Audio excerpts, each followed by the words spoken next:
There we go. Hi, everybody, and welcome to our Thursday meet and greet and fun informational with our guests. And today I want to introduce Ayelet, who is a speech therapist, actually, by trade, right? Yep. And now do you practice speech therapy? I do still, yep. Mm-hmm. You do? Oh, perfect. And so she does that full-time or part-time? And then you also run your own website for babies and moms of babies. So do you want to introduce yourself a little bit and tell them about what you do for the little ones? Sure. Absolutely. So I run a company called Learn with Less, and I'm the host of the Learn with Less podcast, and I created what I call the Learn with Less curriculum, which is basically comprising the two books that I've written, Understanding Your Baby and Understanding Your Toddler. And really what that is a development and activity guide for playing with your baby and toddler from birth to age 3. So when I became a mom myself, I realized quite fully the implication of all of the things that, we go through as parents. Even though, I had worked with parents for years and years, I definitely experienced the sort of overwhelm, the anxiety, and, all of that sort of feelings of vulnerability and all of that, desire to like get it right and be enough and do it right for our children. And one thing that I was not questioning, as many of my friends were, even though I had many things that I did question and feel anxious about, was, what do I do with this little tiny being all day? What are the things that I can do and should be doing to support a baby or toddler?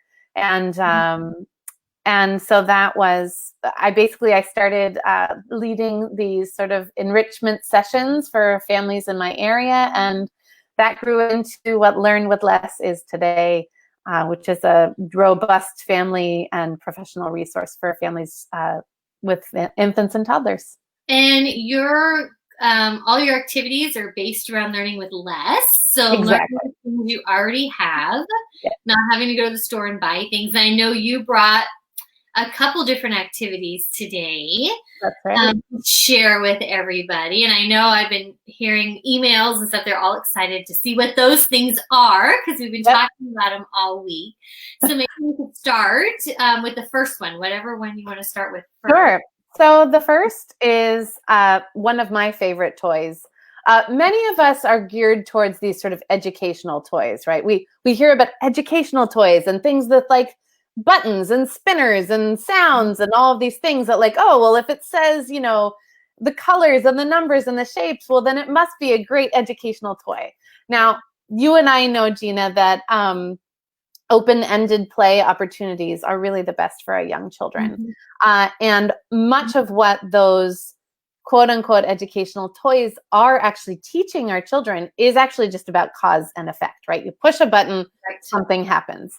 Now, enter the original cause and effect toy / open-ended toy, my favorite, which is your handy salad spinner. Yes. The salad spinner is the best for everything and the best for everyone. So really, I'm focusing today, Gina, on more the object, because I think as far as the activities, I think often especially with that birth to 3 range, as parents and caregivers, we get I'm supposed to do this, and then this has to happen, and I'm supposed to say this, and then I have to say these words and model this vocabulary. And what happens often is that our little ones have a short attention span or want to lead the activity in their way. And so I want to show parents and caregivers that it's really not about the activity that we bring forth. It's about like, here are some open-ended materials and what can we do to help them lead the way? And then what can we do as the grown-up to model like child-led learning and to engage with them and support them without taking over the activity and directing the activity. That's really the key, right? So what can we do with a salad spinner with a baby or a toddler? Well, So think about, yeah. So think about a pre-mobile infant, right? Just a baby who's like maybe just starting to grasp. Well, this is a wonderful, I mean, many, not all salad spinners are like high contrast, right? Like the black and white, but some are. And just the sound, oops. Can you hear that? Is a really wonderful sort of sensorial activity, right? That sound, that auditory whoosh. And it's a great opportunity for what I call my sort of 4-pillar framework of play, talk, sing, and move.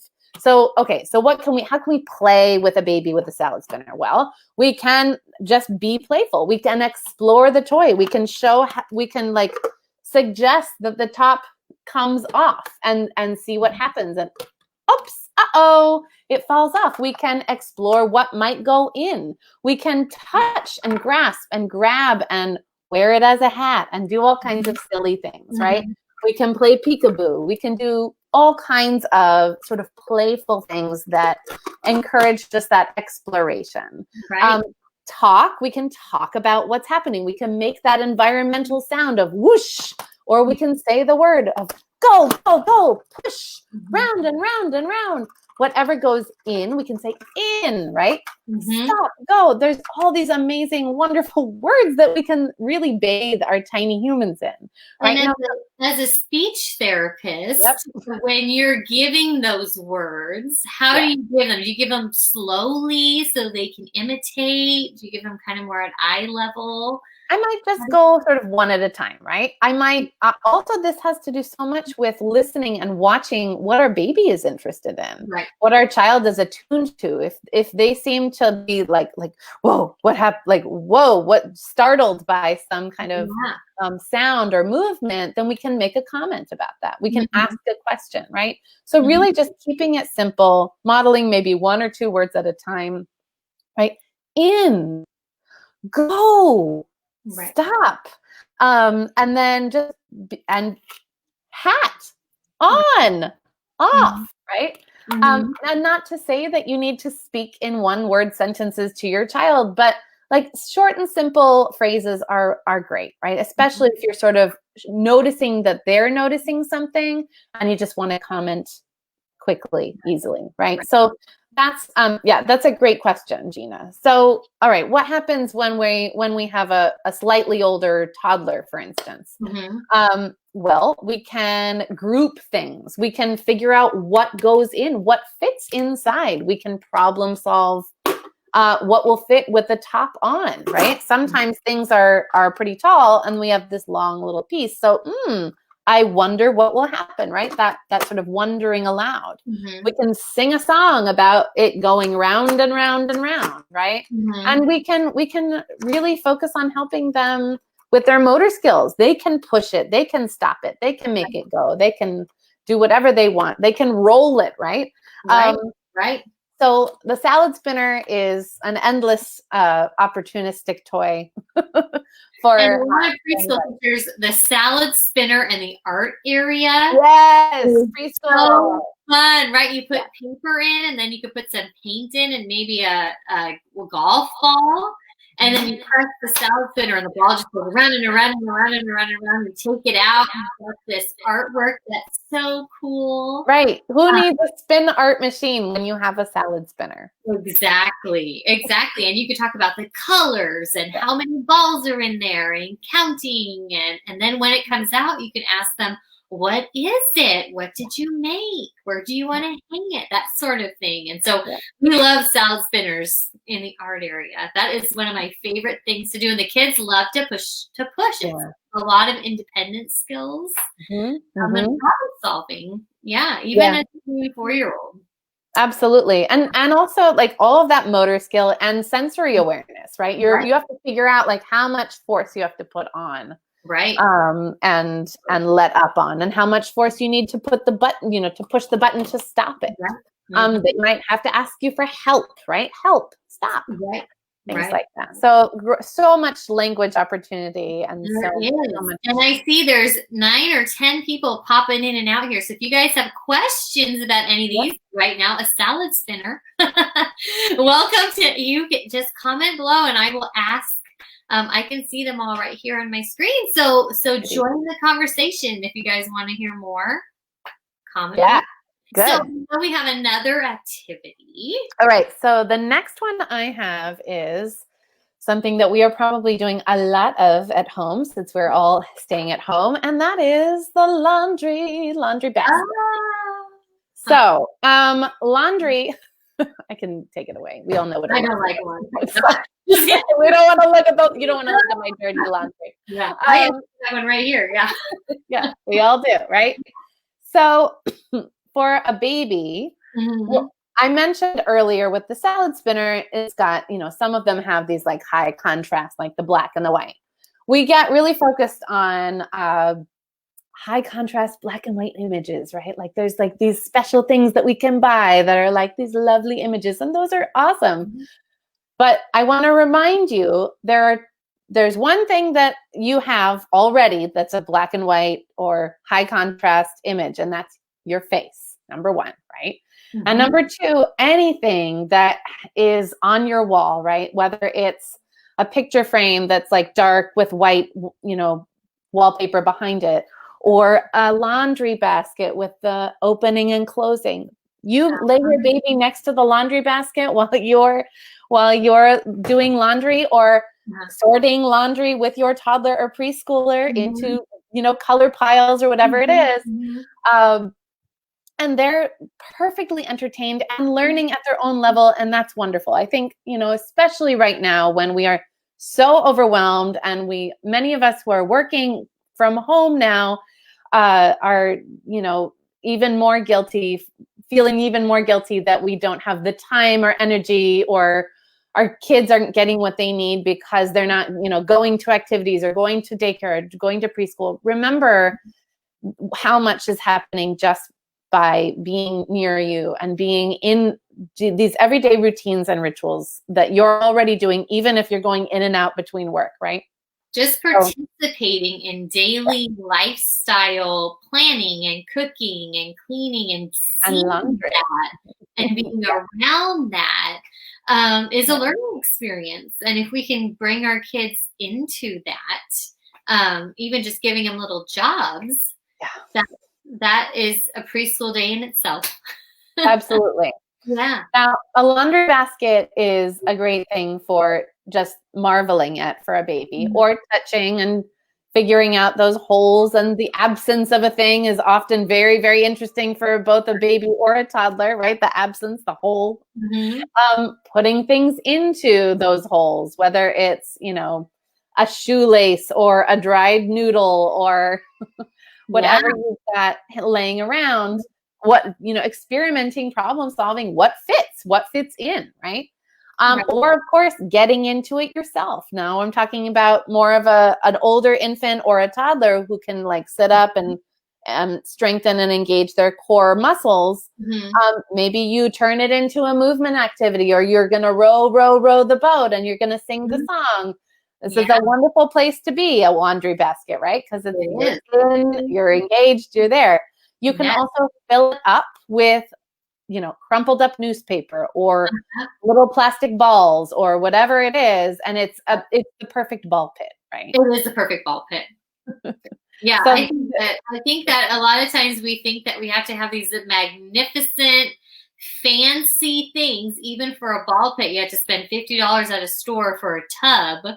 When in reality, yes, you can just use a laundry basket, and the kids know the difference. They think it's great either way. My 3.5-year-old, 3.5-year-old still sees this laundry basket and like is reminded, "Oh, Mama, can we fill it up with balls?" Yeah, it's great. That is great. And I say no, not until we folded the laundry. Right. And then again. Now we're talking again about those routines and those rituals and involving them, right? So maybe your child may just want to empty the laundry basket. And yes, I get that. It's not always like princesses and rainbows of getting your Right. kid involved, right? Yeah. I know I have two Yeah, kids, right. but when you have an extra moment, when you have the opportunity to Mhm. sit there with the dirty laundry or the clean laundry, let's say that, Yeah. the clean laundry and the laundry basket, let them go to town while you drink your coffee. That's Mhm. great. And talk about the colors of the different clothing. Talk about what you have. Find a zipper, go up and down, right? I mean, Right. there's so much there. Right. Gina, I want to hear your toddler and preschool Well, idea. so one of my favorite things to do with a laundry basket or any other basket is a game I call Hot Letters. Ooh. Which is where you place the laundry basket in front of the child and have them stand about 3 feet behind it. And I get a bunch of 3x5 cards, and I write the letters of the alphabet on the 3x5 cards. And the 3x5 cards are heavy enough that when you toss them in the air, they go about 3 or 4 feet. And I have them, we call them hot letters. So they pick one up off the floor and look at it, and as soon as they name the letter, they can throw it in the basket. And it's hot because they want to say it as fast as they can. Like kind of like a hot potato game, but they're identifying the letters, and then when they're done, they can go count how many letters landed in the basket. So fun. So fun. You could do that with a laundry basket or any other basket or just a bucket. But we play this in daycare and preschool and at home. And yeah, you could do it inside or outside or wherever you are. But that's probably one of my favorite basket games. I can't wait to do that tomorrow with these cards. Yeah, there you go. My laundry basket. Thank you. Great. Yay. So I see there's more people on now. If you guys have questions, pop them below and let me know. So yeah. I know that, so we talked about the salad spinner. We talked about the laundry basket. And so you have another one. The last one that I have for you guys today is images from your favorite coupon mailer or magazine that comes to your house that somebody subscribed you to, or the local, the local magazine, and even just a real estate magazine or your alumni magazine, whatever it is. Right. I happen to have grabbed Better Homes and Gardens and Vanity Fair. Yes. Very nice. So let's start with Better Homes and Gardens. Yeah. Like backwards. Here we go. So for instance, what can we do with a magazine? All right. Well, just flipping it, flip, right? Think of all the fun sound effects we can make with this. Right? Or fanning at each other and giving that whoosh to a baby, right? This is exciting stuff. Or finding interesting colors, objects that your children are curious about. For instance, I've never opened this magazine in particular before, so I'm just going to flip to something that I find interesting. And it's go. It's a fork and a spoon. Great. Okay, this is something your children have probably seen before, right?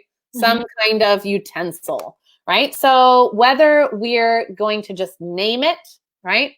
Or say something that we can do with it, an action word like eat. We can eat with the fork. Or pretend to be using it, right? You can rip it out and use it and go, I'm going to eat. What are we going to eat with our fork? What are we going to eat with our spoon?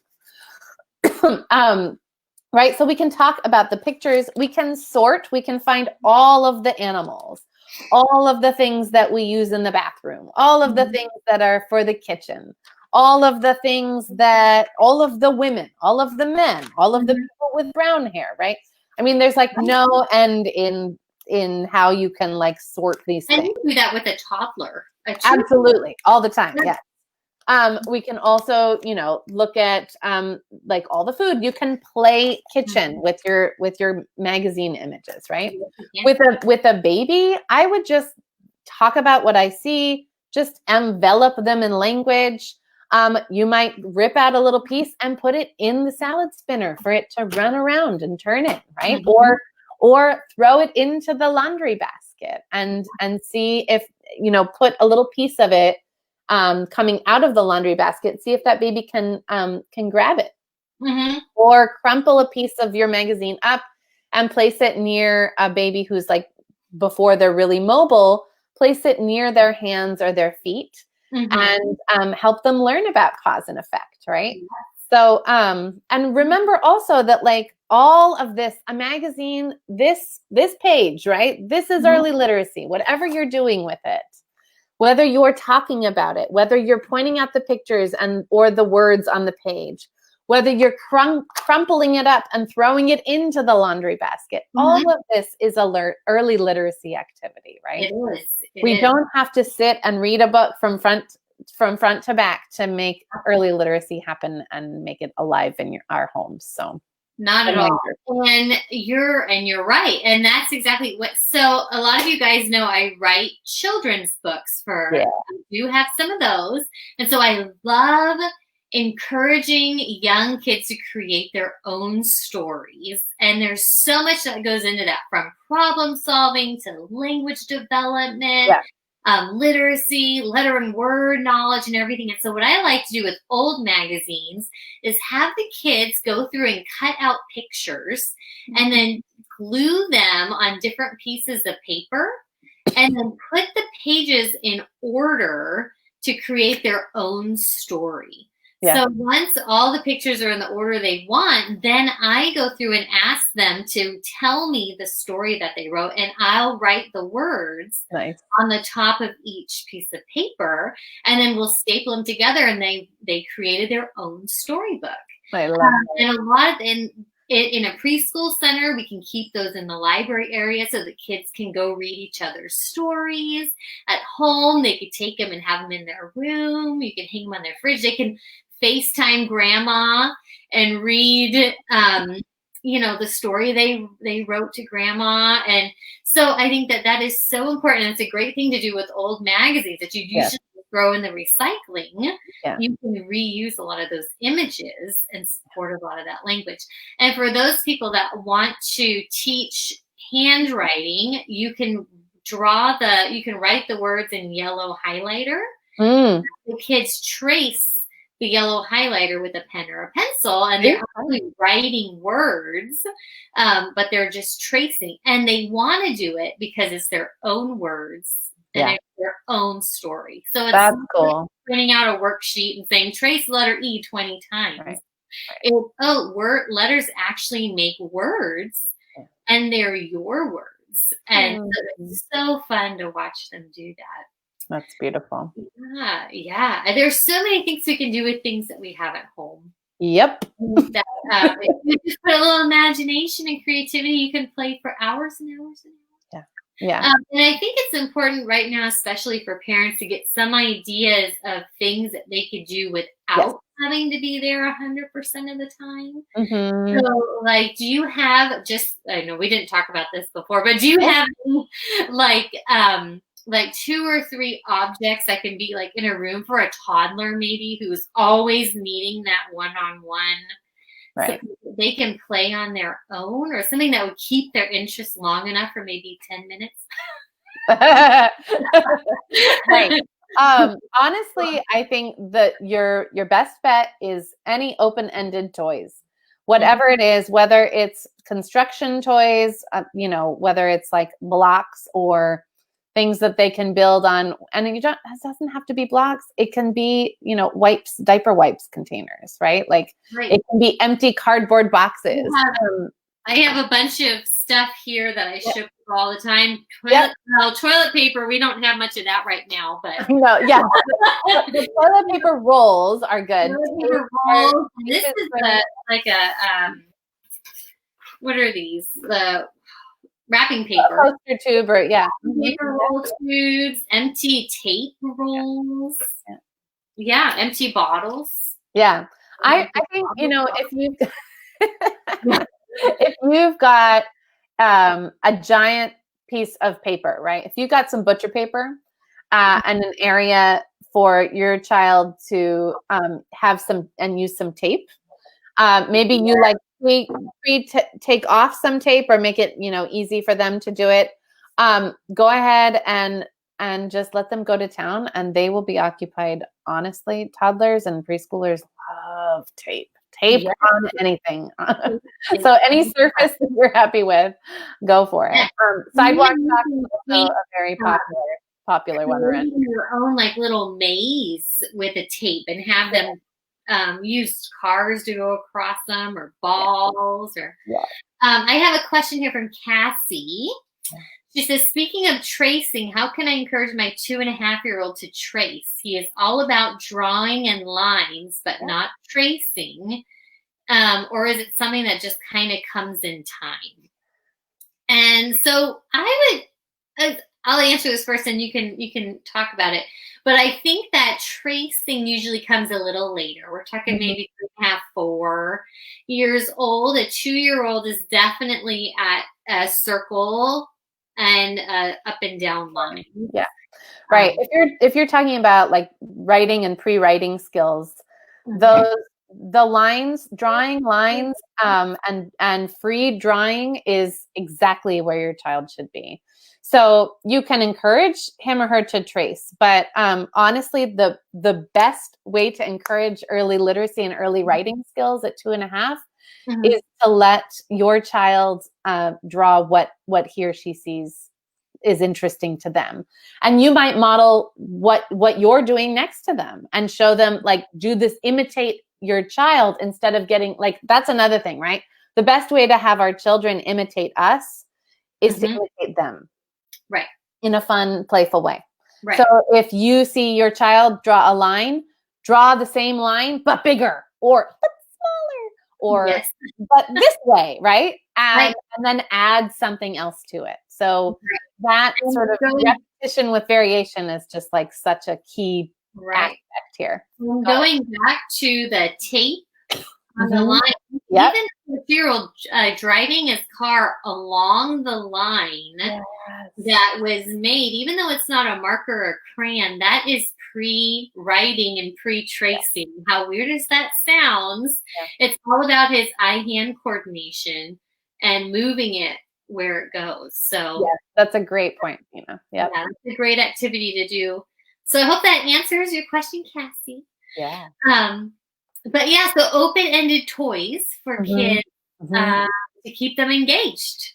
Yeah, open-ended play is what builds independent play. Awesome, Cassie liked that answer. And I know we had promised also like more like what can you do with all children. And I think, I hope that we answered that for people with these like open-ended materials, seeing how like you can navigate the same toy in very different ways. And I know that it is hard to navigate the like, your one child wants to take over, one child wants to do this, one wants to do that. And I think for me, what has worked is making the older child, the toddler or the preschool, into the sort of director.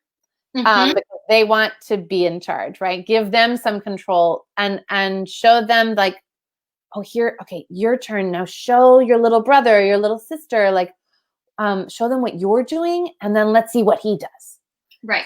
So your bigger one gets to do the thing first and be in charge of the activity, and then gets to direct and help the little one, regardless of how old they are, right? Maybe we're talking about a 3-month-old baby, on how he did it, the older one, and I'm saying he because I have 2 boys, how he did it, and then what the little one might do, and help your older one, encourage them to see that, like, you did it this way. Let's see, let's observe, let's watch and see what your little brother or sister does. And then get them involved in imitating what the little one does, right? And even the imitating with the little one, the kids can learn so much from, your older one will learn from the baby that way. Absolutely. And it's so neat to see that. And then all of a sudden, your older one's going to want to do what the baby's doing. Right. Yeah. For better and for worse. But in that way, you are building empathy. You are building impulse control, right? Helping your older one take the time to observe, right? You're modeling observation. And you're building that emotional regulation piece. Mm-hmm. Now I'm not saying, neither of us are saying that like you do this once and your kid's going to have all kinds of impulse control. Of course not. These are skills that are developed over a continuum, right? For a long time. Yeah. So we're still doing it till what, 25 and beyond. Huge part of early childhood development. And then sensory play. I know sensory play, it keeps kids engaged for a long time. Yeah. And a lot of parents are scared of sensory play because of the mess that comes along with it. Again, yeah, right. You have it, but like that consistency we were talking about earlier, if you're consistent with where you're doing the play and how the kids are to engage with that, maybe having a smock that they wear, or then letting them do that independently will definitely keep their attention for 10 minutes while you're trying to cook dinner. Or do the bills, or, go to the bathroom. Something. Wouldn't that be nice to go to the bathroom by yourself?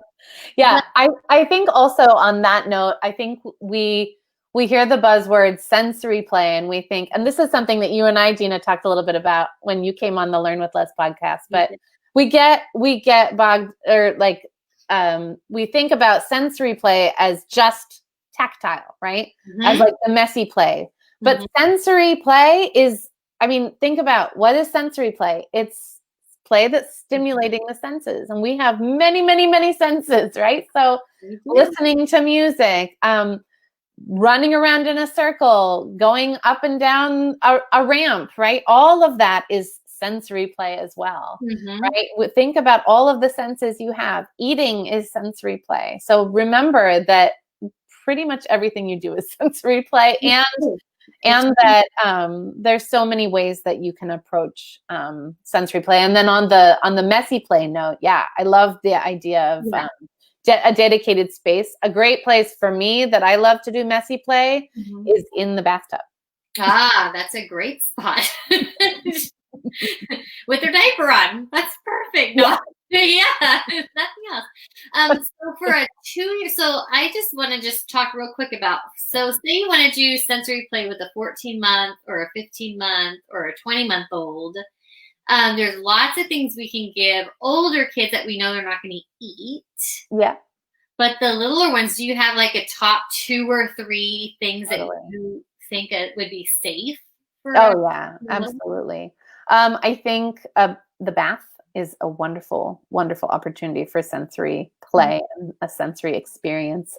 Now, I know not every baby loves bath time or loves the water, but even just sprinkling warm water or a massage, infant massage, of course, is a great thing. And I think we get bogged down by thinking like, oh, infant massage, that sounds really complicated. I have a whole section in my baby book about how it's very simple. Obviously, it's a wonderful thing to do, like to go to an infant massage class and like enjoy that with your baby. But you can also just like strip down your baby and just like lightly touch. And that in and of itself is a wonderful, wonderful sensory experience. Like what we were talking about earlier with the magazine, of like, a crinkled up piece of paper and having them like touch, hold, even a baby who like is still with the palmar grasp reflex, right? Where you put something in their hands and they automatically close. Think about what you might put in a baby's hand. Something warm, something cool, something hard, something soft, something like, what's it called? Aluminum foil, right? Obviously, these are all things that you want to be participating in with your child, but you can stimulate your child's senses in so many different ways and at so many different ages. Yes, you can. So I see there's a question about encouraging reading. Yeah. And I know that's a whole nother. Yeah, but we did touch upon it a lot. Again, all of those early literacy experiences that we talked about earlier, and I don't know, Pachi, if you were here the whole time, but again, like things like, obviously, encouraging reading in and of itself is wonderful, but there are so many skills that happen before a child is reading that include early literacy. Gina talked about a few of those. I talked about a few of those, including things just like handling print, touching books and other print materials. And just using things like greeting cards and talking about the pictures and talking about, what's on any kind of print material is a great way to encourage early literacy. And I'm going to, of course, the only books I have are my own books, but I just want to show you, like, this is the alphabet book, right, that I have. And so there's all these words on here that maybe a preschooler would want to hear the actual story, but a toddler, you could just talk about the photos, like the 5B, oh, there's a bee, bzzz, or a doggy, woof, woof, woof, woof, and that is in itself pre-literacy. Yep. So even though you have a bunch of children's books or a library of books, you don't have to sit and read the whole story every time. You can actually just point to the pictures and the colors, and that's all part of pre-literacy. Yeah, I like to encourage families to think outside the text. Yes, it's very important. So do you want to talk a little bit about your baby class, I guess? Would you call it? Yeah, so I for baby. Yeah, so I run a whole online program for parents that takes people through the Learn with Less curriculum and gives people like the sort of just-in-time resources that what they need, what they get like exactly in their inbox. It's done. They can listen to it. They can read it. And then that's followed up with other kinds of live events like Q&A workshops with special guests and live interactive virtual classes that are just, all about sort of a child's development and then how you can support that specific part of development through play, talk, sing, and move. Right. And so you have, is it a monthly membership or? Yeah, it's an online program. Download. Okay, so it's a monthly membership. Yeah. And you have books too. I got the books. Sorry. Yeah. I know, I'm like the scarecrow. The books are like a DIY version. So if you want to get started with the books, you can find that at learnwithless.com/books. They're on Amazon. They're everywhere. They're on Amazon. Awesome. And after this is over, send me a couple links and I'll put them in. Absolutely. Yeah, for sure. So you have 0 to 3. When do you end? Yep, up to 36 months. So you and I are like the most perfect match because I can send all my people to you. Right. And if you guys on here have babies, this program is the pre-program. So most of you guys know I have kindergarten. Mine is geared for kindergarten readiness curriculum. So mine is specifically for 3 to 5 year olds at home or in the classroom. And I think for you, teachers would benefit even. Yeah, I also run, I do my classes locally as well. And I run a licensing program for other speech pathologists, early childhood educators, anyone who wants to use the Learn with Less curriculum in their own local communities, and running parent education classes. Right. But even if you have a daycare where you have infants in there, or if you are in preschool centers, you could be a 1-year-old teacher or a 2-year-old. Oh, yeah, absolutely. And I know from being an education career, we don't have a lot of money on disposable income to go out and buy all the newest and the greatest. No. Neither do many families. Right. And so to have access to you and all your stuff just showing us what we can do with normal everyday things is important. So your program goes through that and my program goes to kindergarten, but I don't do babies. I do 3 to 5. So we're kind of that match. The fantastic duo. What was that? The fantastic duo. Right? Exactly. So is there anything else you want to talk about as far as what you offer?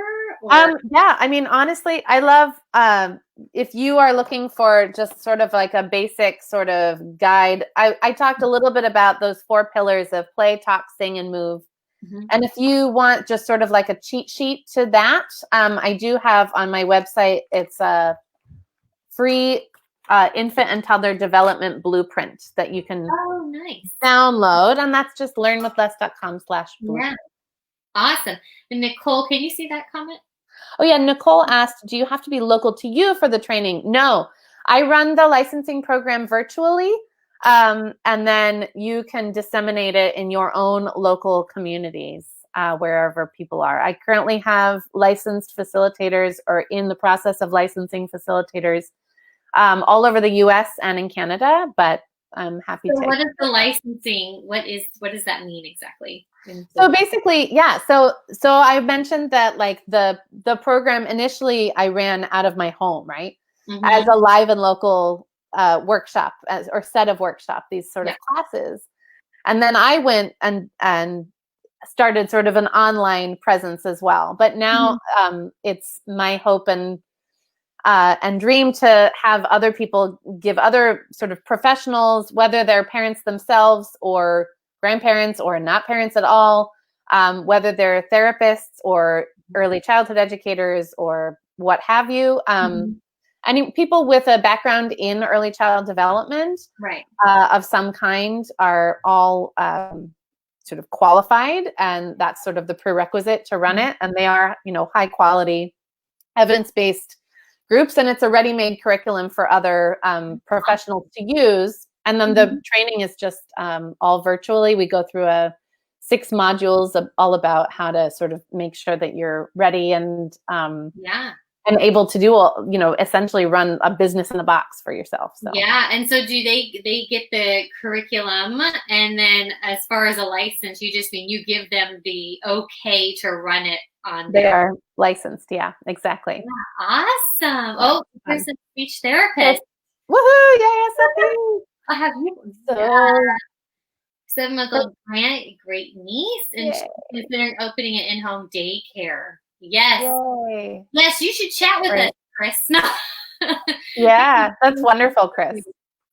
Yeah. And so the last thing I want to talk about is your podcast, because I think everybody needs to listen to it. And especially the last episode with Gina on. Oh, yeah, right. They hear enough of me all the time. But yeah, so it's great. Where can you find that? It's it's just Learn with Less. It's everywhere that you like to consume podcasts. You can stream it directly from my website.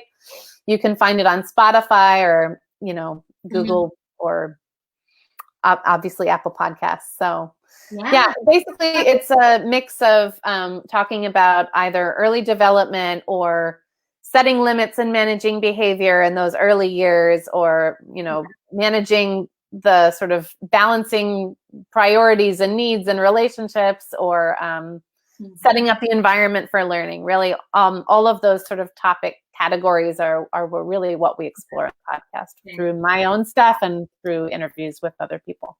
I work in early start full-time with infants and toddlers with special needs. That's my kind of day job. And one of the speech therapists that I work with, she runs over, she goes, "Oh, I heard you on a podcast that I listened to." I'm like, oh my gosh, we're all famous now. Like, people that I know are hearing us on the air.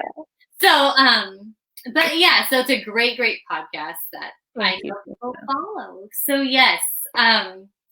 So thank you for thank you. being part of the show and giving us all these fun activities. If you guys have more questions as you watch this later, pop them in the comments and we'll both be on. Absolutely. Yeah. I'm happy to answer any questions you can. And I will drop all those links in after this is over. So they can find you. Awesome. Thank you so much for having me, Gina.